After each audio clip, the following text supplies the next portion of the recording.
కంచలేని పొలం. పక్క పొలం వాళ్ళంతా పంట పాడవుతుందని పక్షులను తోలేస్తుంటే ఒక రైతు మాత్రం పక్షులను ఆహ్వానించాడు. చివరకు ఎవరి పొలంలో ఎక్కువ పంట పండిందో తెలిస్తే ఆశ్చర్యపోతారు. ఒక ఊరిలో 2 రైతులుండేవారు.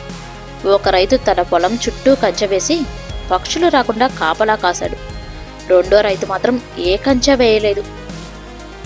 అది గమనించిన మొదటి రైతు ఒకరోజు, ఏమయ్యా, పక్షులొచ్చి నీ గింజలన్నీ తినేస్తున్నాయి, కంచె వేయవా అని అడిగాడు.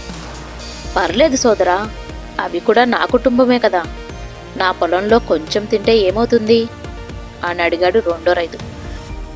ఏమీ మాట్లాడలేక అక్కడి నుండి వెళ్ళిపోయాడు మొదటి రైతు. కొన్ని రోజుల తర్వాత మొదటి రైతు పొలానికి పురుగు పట్టి పంటంతా పాడైపోయింది.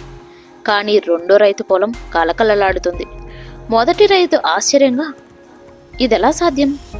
నీ పొలానికి పురుగు పట్టలేదా అని అడిగాడు. పట్టింది, కానీ నా పొలానికొచ్చే పక్షులు గింజలతో పాటు ఆ పురుగులను కూడా ఏరిపారేశాయి. అందుకే నా పంట చాలా బాగుంది. నువ్వు పక్షులను రాకుండా చేశావు, అందుకే నీ పొలంలో పురుగులు పెరిగిపోయాయి అన్నాడు రెండో రైతు. దాంతో మొదటి రైతు తన తప్పు తెలుసుకున్నాడు. నీతి: మనం ప్రకృతికి మేలు చేస్తే ప్రకృతి మనల్ని కాపాడుతుంది. ఈ కథ మీకు నచ్చితే వెంటనే లైక్ చేయండి. ఇలాంటి మరిన్ని అద్భుతమైన నీతి కథల కోసం మన ఛానల్ని